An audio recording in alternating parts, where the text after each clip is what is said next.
मेरी शादी प्रेम विवाह थी और इसका नतीजा यह हुआ कि मेरा पूरा परिवार से संपर्क टूट गया। शादी के बाद मेरी पूरी दुनिया एक ही व्यक्ति के इर्द-गिर्द बिखर गई। मेरे पति अंशुल बहुत खुले विचारों वाले हैं। उन्होंने मुझे कभी भी किसी चीज़ के लिए नहीं रोका। शादी के बाद जैसा कि हर महिला चाहती है, मैंने भी माँ बनने की इच्छा जताई। अंशुल ने मेरी बात को पूरा महत्व दिया।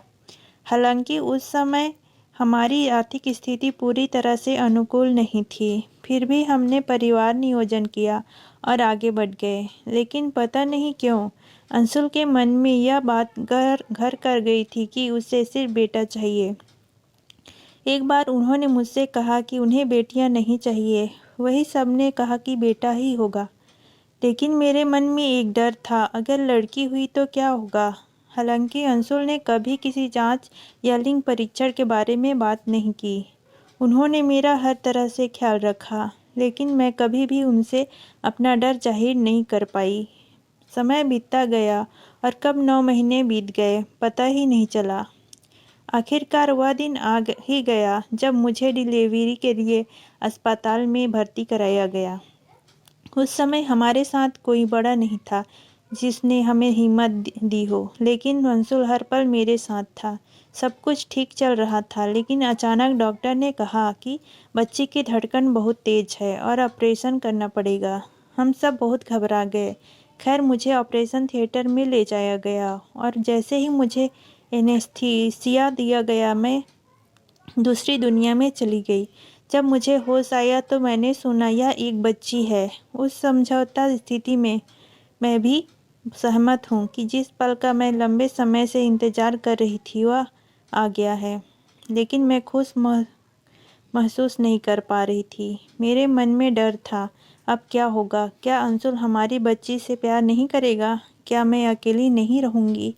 मैंने अपनी बेटी का चेहरा भी नहीं देखा था और न जाने कैसे कैसे बुरे विचारों मेरे चारों ओर घूम रहे थे।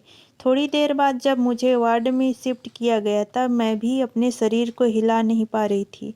तभी अंशुल मेरे सामने आया और मेरी आंखों से आंसू बहने लगे। मैं बस इतना ही कह सकती हूँ, माफ़ करना। वह मुस्कुरा रहे थे मुझे। उन्होंने मेरा सिर चूमा और कहा, सॉरी, क्या तुम्हें तो पता ही है कि हमारी बेटी कितनी प्यारी है। मैं बहुत खुश हूँ। फिर वह हमारी बेटी को लेकर आया। उसे देखते ही मुझे लगा कि मुझे नई जिंदगी मिल गई है। सारी हताशा एकदम गायब हो गई। अंशुल ने कहा कि उन्हें बेटी नहीं चाहिए थी, लेकिन जब उसे पहली बार अस्पताल में देखा तो 12 बच्चों में से उन्हें यह भी नहीं पता था कि हमारी बेटी कौन सी है।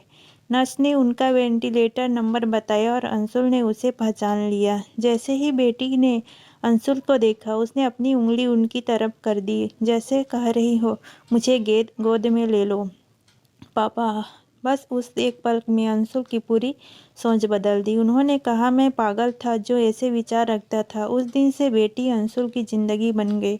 वह मुझसे ज़्यादा अपने पापा के करीब है। वह पापा से जो भी चाहती है, उसे पता है कि पापा कभी मना नहीं करेंगे, एक खरोच भी नहीं जो उसे बर्दाश्त न हो। अब अंशुल के लिए मेरे दिल में प्यार और सम्मान और भी बढ़ गया है। यह हमारी सच्ची कहानी है। आज 5 साल हो गए हैं और हम तीनों की अपनी छोटी सी दुनिया है और हम उस दुनिया में बहुत खुश हैं। दोस्तों, आपको कहानी कैसी लगी कमेंट में ज़रूर बताएं। अगर अच्छा लगे तो चैनल को लाइक, सब्सक्राइब एंड शेयर ज़रूर करें। धन्यवाद।